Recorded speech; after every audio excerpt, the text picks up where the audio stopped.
Alright, hey guys, sorry I haven't put a video up in a while. I've been kind of busy working, and I just got done down at Pioneer last Friday, and then today I'm getting ready to head back down to school. So I figured I'd do a little update before I left.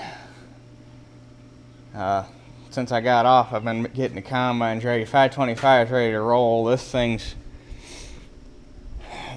ready, except I'm waiting on the radiator to get back from the shop.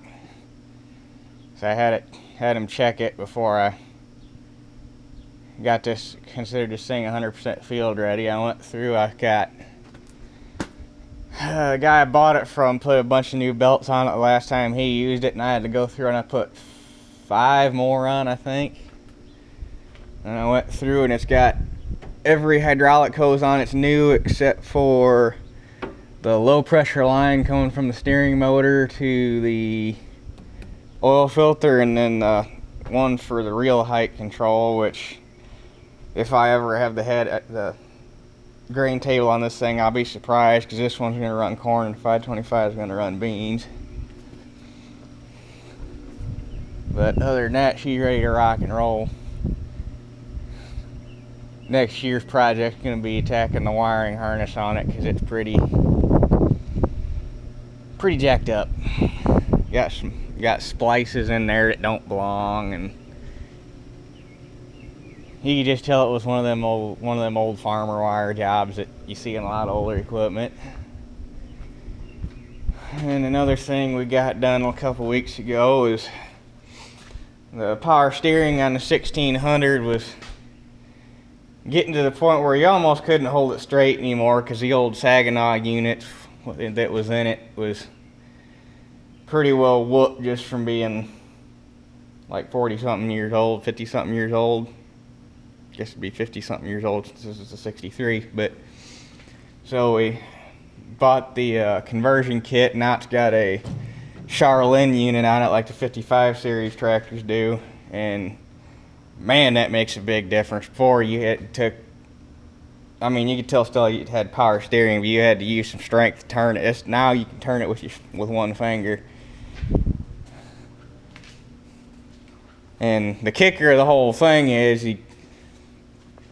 you can buy a new kit from Agco that comes with the bracket to put the Charlene motor in, the power steering motor, and a steering column. But what they don't tell you is that the steering column from Agco does not telescope, and it will not fit an Oliver steering wheel. It comes with this goofy looking automotive thing that looks like it belongs in a pickup truck.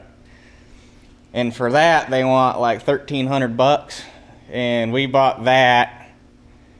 The steering column's out of a white, and then the bracket and the motor are out of an Oliver, and we bought the steering wheel brand new, and that was only like $960, which still ain't, it's a used motor and stuff, but it still looks a whole lot better than the new units. And push come to shove, the Charlene unit's rebuildable, the Saginaw unit's not, which is why guys convert them over to the newer style unit.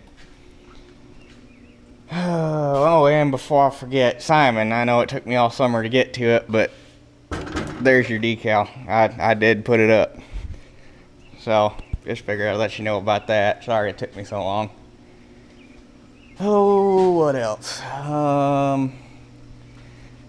Corn and beans aren't looking too bad. You can tell where the wet spots were. It's kind of skimpy.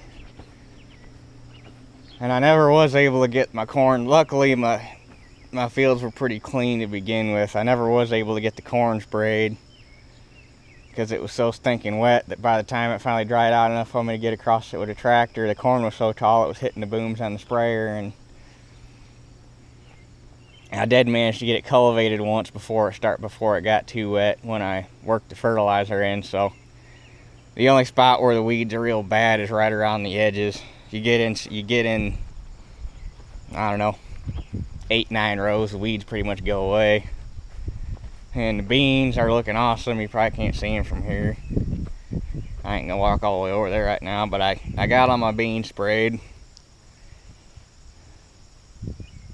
And this is kind of deceiving. This end of the field here is normally the best looking spot, and then back there on the hill is where it usually looks the worst. And with all the rain we had this year, it flip-flopped. The hill back there looks the best, and the spot that's normally wet looks the worst. So I don't know, we'll have to see it. We'll have to see what the yields do. I guess while I'm at it, I'll show you. I bought a 4-row cultivator, and Dad and I bought a 6-bottom hydraulic reset plow this summer. I guess I'll show you guys those while I'm at it.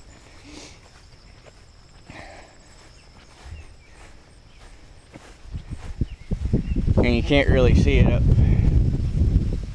up here where the corn is in the wet spots, but get out back where it looks about normal, and I'm seeing a lot of double ears, full double ears. And I've got a couple. I've seen some stalks with triples, and I found one over in a new field I got that had 4 full ears on it. You know, normally it's if a corn stalk even puts 2 ears on, only one will fully develop.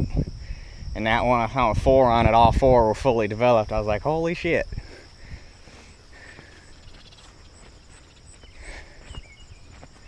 So here's the cultivator. White 378 Danish tine. Bought this from the same place I got my combine, or that 7300 and all the hay equipment, which I don't think you guys have seen the hay equipment yet. I got to get around to that video one of these days too. He bought it new in 81 and switched over to no-till in 84. So it's basically brand new. And I made some storage stands for it because I don't know why the hell White didn't do it to begin. I do have the rolling shields for it too, but I don't know why the hell White didn't make storage stands for it to begin with, because if you set it on the ground, the coulters go in up to the hubs if it's on dirt, and you don't dare set it on concrete because you'll break the coulters. So I made those stands so that the weight's sitting on the toolbar. And then Plow's up here. We're gonna put stone in around there, so I got a place to park all this stuff. And we finally got the driveway cut in by the barn. Got all the dirt dug away from around the foundation, so we can start working on that here one of these days. And I got a flat tire on my header cart. Need to get that fixed too, but it's just a header cart, so it ain't no rush job. But here's the plow. Pretty sure I haven't done a whole lot of research on it yet to see exactly what model it is. It's either a 575 or a 578. 6/16s. Gave 550 bucks for it. It had a buster bar on it, and he wanted 650 with the buster bar and 550 without. And our ground's so freaking hard and full of clay up here that a buster bar, you just tear it off the plow before you do any good with it. So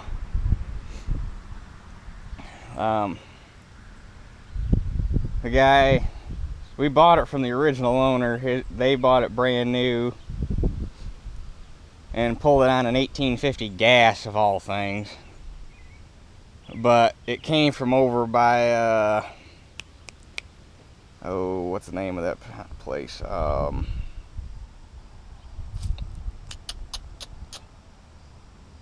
Yeah, I can't remember, but it came from over east of here in the sand ground.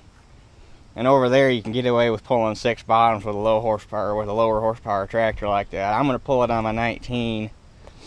And as hard as our ground is, I don't think I'm ever gonna handle 6. So we're gonna take the back bottom off and make it a 5. Just because, I mean, I could probably pull 6 around here, but I'd be working the dog shit out of the tractor, and I just don't really want to do that. And It ain't like I'm trying to cover a crap ton of ground anyway, which this plow has done in its life.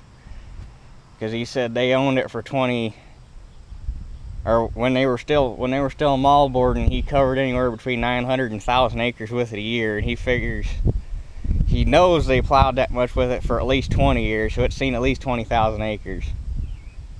But he said last time it was in the ground was about 15 years ago, so. And it needs some work. You can tell it's a high acreage plow because the bushings are wore out on the coulter arms. So there's 2 or 3 coulters are froze up. It needs 3 new blades because it's got 3 new ones on it. Well, actually, we're going to take the back bottom off, so it only needs 2 new blades. But we're going to redo the hydraulic system on it. We don't know if the accumulator's any good or not, so we got to test that. And then this one's probably going to go ahead and get repainted to match the tractor because it's not good enough to bother keeping it original. And we got the depth wheel for it too, so that's gonna go back on it.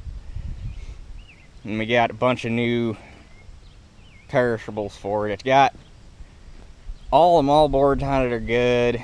It needs a couple points, which he gave us points for it, and it needs some cover boards, which I think he gave us no, we didn't get cover boards, he gave us some shins. And it needs all new land sides, because that sand is hard on moldboard plows. But,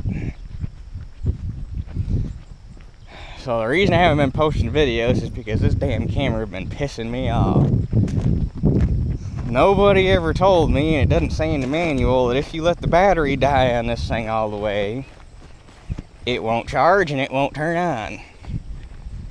So after doing a crap ton of looking to figure out how the hell you fix that problem, basically I come to the conclusion there is no fix for it. And basically what guys do is they take a USB cable, cut the end off of it so you can get the positive and negative wires, and you basically got to make a jumper cable for the battery. So you can give the battery a short burst of charge, stick it back in the camera, and then it'll charge. So if any of you guys have a GoPro, don't let it go all the way dead.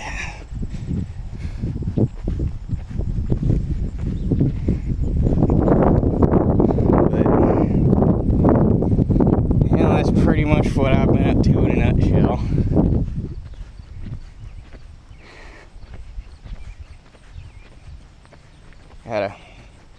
I gotta go down to school for a week, and then I gotta come back next Saturday, get that combine put back together, back over in the barn, 'cause it bugs the crap out of me letting it sit outside like this.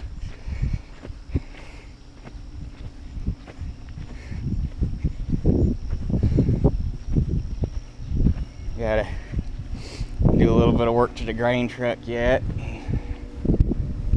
Other than that, everything should be about ready for harvest because we got the tractor fixed and the grain cart's ready to roll. And